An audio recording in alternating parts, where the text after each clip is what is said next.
Good afternoon, Ms. Hayes, LaSandra Hayes. How are you? I'm great. Thank you so much. How are you today? Oh, fantastic, fantastic, outstanding. Principal LaSandra Hayes. I apologize for that. That's all right. That's quite all right. Well, thank you for joining us today.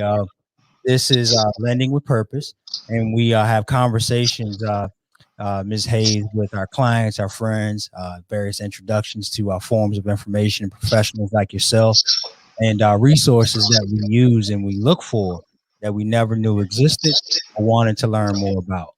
So in your case, everybody knows about schools. so, but you are an amazing resource. I'm glad I've gotten an opportunity to get to know you over the years, and um, you know, think dearly of you and appreciate everything that you do for the community and for the school that you represent. But thank you for joining us today. Well, I just want to say thank you for this opportunity. I'm very humbled to be a part of this today. So I thank you from the bottom of my heart. No worries, no worries. So we're about to get started. We have a million people pouring into this live stream. I'm just joking, by the way. I'm gonna claim it, but I wanted to start with a quick little story. When I think about schooling, actually, I've been if you're familiar with the DISC assessment, it's about how people want to communicate or what their preferred communication methods are and how they communicate when they're under stress or pressure, so to speak. So I've been thinking a lot about my daughter, and I'm super proud of her from these past 16, 18 months or so that they've been homeschooling. My daughter is pretty introverted, so I noticed a really big change in her when we started doing virtual learning, right, at home. And the change that I noticed in her is that, like, when she's in crowds, and I know in the classroom, she's very smart. Everybody thinks her kid's smart and such, but um, she wasn't participating as much in the classroom because she's shy, right? And she does care about what people think about her, and she wants to say the right things and such. But what I noticed in her was some kind of light bulb went off, and there was a shift with her because I peek in during the day to kind of see what was going on with school and everything, and I'd hear her like raising her hand, talking at the computer, and asking questions, and I would hear her leading class and things of that nature. She got really active and definitely wanting to do her homework more and researching and finding out more about stuff. When there was assignments that were due, they would give them an opportunity to either write or do some sort of a video. And she would always choose like a video of some sort, something very creative. And so I say all that to say I noticed a really big shift in her. And so one thing that I'm intrigued about to talk to you today is not everybody had 100% virtual learning throughout the time. There was a hybrids, and some folks went back to school 100% and stuff. But I'm really curious to have a conversation. It doesn't have to just dominate the whole conversation, but like, how do we as parents deal with that kind of a shift? Because my son, on the other hand, he probably would prefer to be in school Mhm. and get that interaction. But like someone like my daughter, or even kids in general that have, just been in school, at home and such, and now have to transition back into the classroom. How's that gonna feel to them? So shout out to my daughter. I'm very proud of you. You did an amazing job. I know you're gonna keep doing well when you go back to school, but I did notice that shift. So Ms. Hayes, I don't have this Steve Harvey introduction that's gonna make everybody go crazy and yell and scream for you. So the best thing I would say is you probably do better introducing yourself than I will. So can you tell us who you are and what you do, and then we'll get started in our conversation. Gladly. Well, hello, everyone. My name is LaSandra Hayes, and I'm the principal at St. Mary's School in Landover Hills. I love my school. I love my students. I love my faculty and staff, and I love my parents. And yes, this has been quite an experience. The last, I want to say 16 to 19 months for everyone, students, parents, faculty, and staff. But I really want to concentrate right now and talk about parents and students. I commend parents because they have had to join forces with our teachers to help teach students when students were learning in remote settings or even in hybrid settings for those students that decided to stay at home. And our students, I take my hat off to them because learning in a new environment, and when we had to go remote, it was a new environment.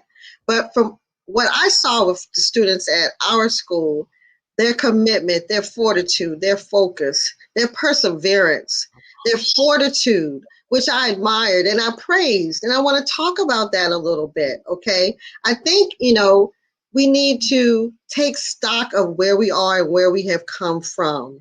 It's okay to say, you know what, this has been a difficult and a challenging year, but it's also okay to say, look how far we have come. With every challenge, there's an opportunity. And I really believe if we stopped and we thought for a few moments, we were able to do some things differently. We discovered doing better ways of doing things. So getting ready for this new school year where many school districts are planning for opening with in-person. I know people are keeping watch on the pandemic, which we all need to do, and being prepared for whatever comes our way. But some things to focus on to help get ready for this school year. We have the commercials on television now, right? Shopping going on for school supplies. People are getting uniforms. People are getting school clothes, book bags, that sort of things. And so to start with a positive attitude, this is a new year, a brand new year. And we have accomplished some things and we have come a long way. There are a few suggestions I'd like to share, if that's okay, to help to get us mentally prepared for this year. Some simple things to help at home, and we're going to tie in that concern about where maybe a child has shifted, whether they were more outgoing at home or were not. So we're going to talk about that. I don't want you to think I'm not going to address that, but some things I have to say that I just think would help in that whole process is that, basic things. Start getting back to a regular sleep pattern. When we were learning remotely and in the summertime, maybe some of our sleeping habits, going to bed at a certain time, were relaxed a little bit. I tell you another thing that I think would be great, and that's one of the things we're going to plan to do with our students, is to write a new school year's resolution list. Why not turn this into a goal setting option? Think about that. A new school year's resolution list. What grades do you want to improve on? How many more books do you want to read? Right. How many more subjects do you want to learn about? Eat a good breakfast. Most importantly, begin with a positive attitude. And set aside a study place at your home where that's where you're going to go do your work. And it's good to look at how we learn. Some people foster more in an environment where they are alone, okay, where they might not be around a lot of people. So maybe the student that learned remotely, that was a positive for them. Whereas another student kind of builds on the excitement, the enthusiasm, the energy from being around other students. So looking at how we learn and examining that. But one of the things that's very important is that we talk to one another. And parents, I encourage parents to talk to their children. Talk to them about, how do you feel about this school year? How do you feel about coming back into a school building? What sort of feelings is that emanating for you? And have those real conversations. Just like you shared about your daughter, to say, hey, I passed by and I saw you were raising your hand and you were leading presentations, and your visual presentations that you did were phenomenal. Really accentuate that, because the same thing that took place there at home can take place there at school. Right. Well, I appreciate that. And that's amazing. That's why I love you so much, Ms. Hayes, because you are very positive. I personally as best as I possibly can to try to take all the negativity out of everything and focus on the positive piece. Like what solution, what is the solution? Like, right, Mhm. instead of focusing so much on the problem, obviously we have to solve problems, but like how can we move forward and what can we do? So I've been taking notes and I appreciate it. And like honestly, all the questions I kind of was gonna ask you, you touched on them. But uh tell me this, like when you go back to the classroom, and if you can't Mhm. answer anything, I understand, it's fine. But like, how are also the teachers going to be, and the faculty and staff going to be talking to the kids about the pandemic? Because it's you just have such a range of emotions, I'm sure, Mhm. coming back. So like, what are some methods that maybe you're going to adopt, or you see other school systems adopting to even have the conversation about what's been happening over the last 18 months? Or That's a phenomenal question. And I think it part of the solution rests in routine. Routines give our students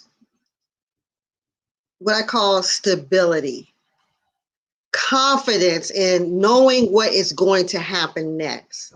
So much of the stress and anxiety of operating in a pandemic is that you don't know what's going to happen next. And we all operate best by a routine. So teachers are going to be focusing on routines. Now, we have to also address that it might look differently from when students were back in school before, right? Because now we have different protocols that we need to follow. So having conversations about that. And another way to help at home prior to even students going back to school, because that parent and teacher relationship, and I want to say parent teacher school relationship, is so important. Parents are the first teachers. We come along to help our parents what? To bring out the very best that's already inside of their students. So talk about what it's going to look like, that things are going to be done differently. Talk about hand washing. I don't, no matter how old you are, play in your mind that ABC song when you're washing your hands, right? Because that's what, 20 seconds, I believe it's saying that you need to make sure that you're lathering up and washing hands and that sort of thing. So talk about routines. So our teachers at St. Mary's School in Landover Hills are going to be focusing on routines, because when a student knows what is going to happen next, they feel comfortable, they feel confident. And one of the most important things for a student to learn is that they need to feel safe. They need to feel secure in their environment. So we're going to really focus on making sure our students have that security there, that they know that this is what's expected. This is what we're going to do. And this is how we working together as a team can control that which we can control. And little people can learn that very easily through routine. got it. Thank you. Thank you. And then so like what is the expectation, right? Coming back, like in regards to there's SOL and such, what is it, standards of learning, and where you expect a student to be in regards to their grade levels and just their abilities to move forward. Like what's out there like in regards to studies and such, that I wouldn't even call it a challenge, but even an opportunity, as it relates to the kids coming back to school and kind of being where they're supposed to be on their grade level and such. Well, that's an awesome question. Another awesome question that you've shared. This is my perspective on that. Um, when there's a change, as a change that we have had to work with and maneuver through with the pandemic, and how students were in a different learning environment, learning from home, there are differences. There are differences. Um, some students may have lost, some may have gained. So I believe it's a very important, it's very critical that when we do come back, that we're able to assess where each child is, because that makes the learning more personal. And that's what the goal is anyway. Every child can learn. Students learn differently, and that is okay. Now, one of the things that we focused on this summer was to make sure that we had summer work for our students to participate in and complete and do. And another thing is reading. I love to read. I'm a constant reader, and I always encourage parents to read to your little ones, and then that helps develop the habit of reading. So when we come back to school, we're going to have to assess where every child is and go from there. I do believe that students did learn this past year. I really do believe that. And we need to do those assessments because that's the only way you're going to know where a child is. And then you build upon that. You make sure that lesson plan is pertinent to that child and the children in the classroom so that they can attain and reach their learning objectives and learning goals. That's what being an educator is. That's what being a teacher is. It's assessing where each of your children is and developing, streamlining lesson plans, learning plans to make that child be able to what? Achieve their ultimate goal. Right. You said something about bringing out the best in them, and I really enjoyed hearing that because that's a coach, to be honest with you, and a teacher. And so I, I I feel like that my children learned last year. We're very blessed though because they are at the time they were 6th and 7th grade. Our kids are going into the 7th and 8th grade. Mm-hmm. I mean, we had to be involved in the day to day, right? We had to check to make sure that they were in the classroom on time and they were logged in. And the biggest thing was one day I think the internet went down and it was, oh my gosh, it was a big mess. And so we powered the whole house with our cell phones here, right? Mm-hmm. And but I could just imagine if my children were like early childhood education, like kindergarten or first grade or second grade, where we'd have to spend a whole lot of time with them there. But I do personally, on our experience, I can only speak for myself. I feel like our kids did learn a lot, and they shared that, and we were able to share that with each other pretty much every day throughout the school year. And I also believe that the pandemic afforded us to spend more time with one another, okay? And that has its benefits as well. There's nothing like a parent's involvement in a child's learning. That motivates their child to do their best and to be their best. Having a parent to see their progress, having a parent to say, you know what, great job, so proud of you. And it means so much to that child to have that parent sitting alongside them or being near them, being involved in knowing what it is that they're doing and accomplishing. And when you combine those two together, it's phenomenal what can happen. Mm-hmm. So, whereas the pandemic, yes, it caused lots of stress, right? Lots of anxiety. But I also believe there were so many wonderful opportunities that presented themselves for us. I believe that for all teachers, I commend my hat to them because teaching remotely, I believe, took more energy, more time, more dedication, thinking out of the box. Some incredible lesson plans came out of that. And just think if we didn't have that, we might not have discovered that. So I know there were many challenges, but I also believe there were many opportunities. And I believe that we take those opportunities and build on them. We continue to grow and improve and do that which we do. Right. I got a couple more things about that. Right. So what I'm hearing too is you are optimistic about the teachers coming back into the classroom. You think they've upped their game because of the creativity that they had to have and exercising new muscles, right? Or I should say a new muscle outside of being in the classroom, right? And being innovative and creative, so to speak. And it sounds like I feel like they're going to be tighter, like on top of their game when they come back in the classroom. Is that would I am so proud of the faculty and staff at St. Mary's School in Landover Hills. I will put them up to any faculty and staff in this nation. And they have heard me say that to them because one of the things that we're committed to is the student first. What is in the best interest of that child? What does that child need? And when you attend a Catholic school, you're paying tuition. And we believe in giving our parents a good return on their investment. That's a financial investment they're making into their child's life.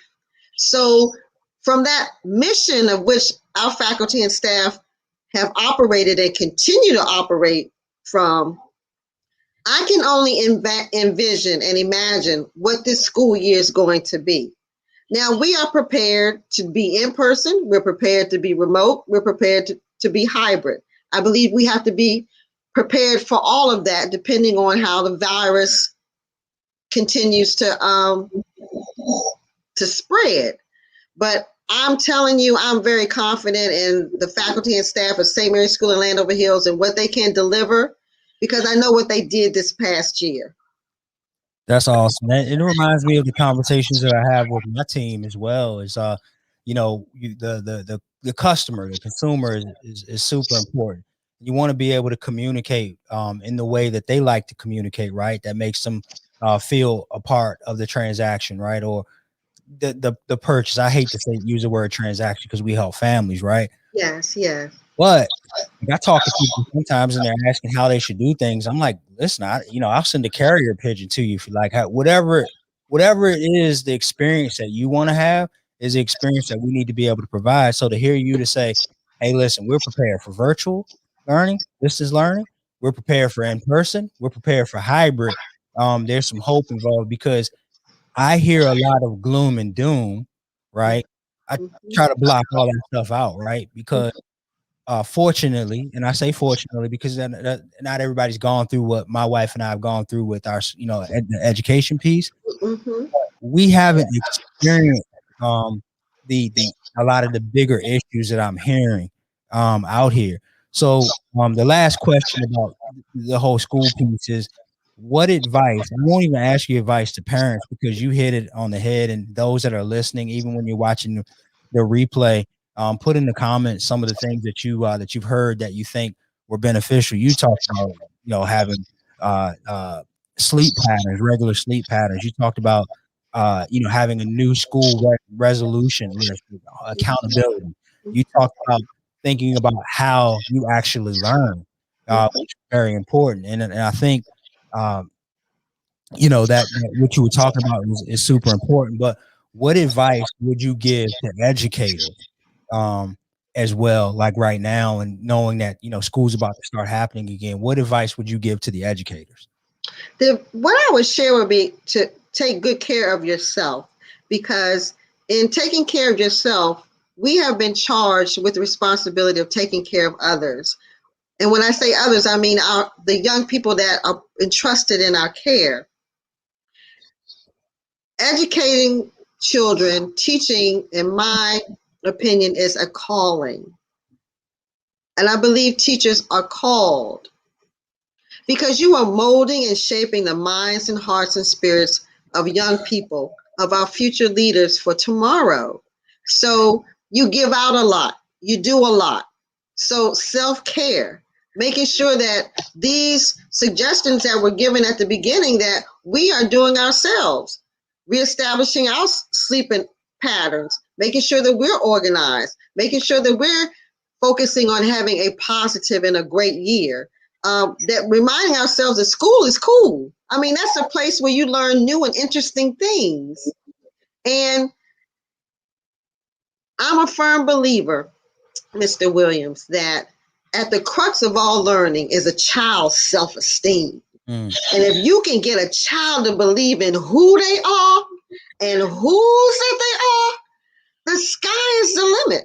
The sky is the limit. They have been birthed with everything they need in life to succeed. They have been given parents, guardians, coaches, teachers, mentors to help them go within and to bring out that which was already gifted to them at birth. So part of being a teacher and an educator and any type of recommendation I would share with them to begin the school year: self-care. Take good care of yourself. Take good care of yourself. And in taking good care of yourself, then you're able to what? Take care of those that have been entrusted in your care. Ah, that's amazing. You're awesome. We could be on here all day. I'm gonna shut it down. No, this is great. So, Ms. Hayes, before we end the conversation, how can those that are interested in St. Mary's School? I might put you on the spot real quick because I know your school has a jingle, don't you? Oh, our school motto. Now, Mr. Williams, say the word. Do I have permission to share? Do you do it? This is our school motto. Our pre-K students to the 8th grade know this. Here we go. St. Mary's School is the place to be. I love my school and I want all to see. We celebrate our differences each and every day. Faith, knowledge, and service, that's the St. Mary's way. Look out, world, here I come. For my success and greatness have only just begun. Amazing. That's a lot of energy. So, Ms. Hayes, how can parents or teachers or whomever students connect with you or Well, I should say? we are at St. Mary's School in Landover Hills. We're located at 7207 Annapolis Road in Landover Hills. And our school, give us a call, visit our website, and we'll be more than happy to share with you. Okay, and what's the website? Well, we're gonna post it in the comments. What's the website? The website is stmarysschoolh.org. Or you can send inquiries at admin@stmaryllh.org. Awesome. And then what do you are there any things like that you need? Like how can we help you? Because I talk every week about this, and before we got started, I told you how this whole conversation that I have every week in this live stream got birthed. And it would be a shame, Ms. Hayes, to have a network of people and not be able to share with each other, right? And to be able to connect. Do you have any things immediately that you need or in ways that we can help you? Well, I don't know of any school that does not need anything. Or And even we, in school, I should say too, as well, because not everybody that's listening is necessarily close to your school or whatnot. But like, what are things that schools might need right now that we can do to help? I think if helping students with school supplies, helping teachers with school supplies. A lot of teachers go into their pockets to purchase things. So if there's any way you can help the school that's closest to you with those types of things, I know the school would be greatly appreciative of your efforts, and just letting them know that you support them and that you're cheering them on. I think that's another way to keep that motivation going for our teachers and administrators that really, really do care and love their children, love their students. Thanks for that, so everyone. It sounds like school supplies, and then just to keep to encourage them because it's been rough. It's been rough for a lot of people over this past almost 2 years now. At this point, and like we mentioned earlier, there's COVID was a bad thing. People getting sick and dying and such, but there are some good things that came from it. But I do want to, if I just don't mind, I do want to give a shout out to our parents. And I said, not just parents at my school, but parents everywhere that have stepped up to help to educate, to serve as teacher assistants, working at home, to help keep your child on target and on pace for learning. Thank you so much for all that you do. And I wanted to give a shout out to the students too. Keep it up, keep that fortitude, keep that focus, and make this one of the best years ever. Nice. So, Ms. Hayes, one person dead or alive, you get one question. You're having breakfast, lunch, coffee, dinner, exchanging an email, whatever it might be. One person dead or alive, one question. Who would it be and what would you ask? Dr. Martin Luther King Jr., I would ask him, would he do anything differently? Okay. Why would you ask him? And I would ask him that because he's one of the people that I admire. I admire his nonviolent way of making change. I admire his fortitude, his vision. And I would just ask him, would there be anything that he would have done differently? Uh, Especially like if he could look ahead to see where we are today. Yeah, yeah. And that would be one of the things I would ask him. Would you have done anything differently? That's a great question. That leads into a very long conversation. Very strategic question. Oh, well, thank you, Ms. Hayes. I ask you to hang on as I close this out, but I really appreciate it. The energy that you brought today and the clarity too as well. It's super important for us to communicate and be clear about how we move forward. And so thank you for that. And thank you for your time today, because I'm sure you're busy and you could have been doing other things. But everyone, if there's anything that we can do to help you in any way, please don't hesitate to reach out. As I said before, I'd be ashamed to have these contacts and these relationships built and not be able to connect. And just put some notes in the comments, and get in touch with your local school system, and engage with the teachers if you have any questions whatsoever. Ms. Hayes, I'm going to shut it down, but thank you for your time today. Thank you. And we'll see everybody next week.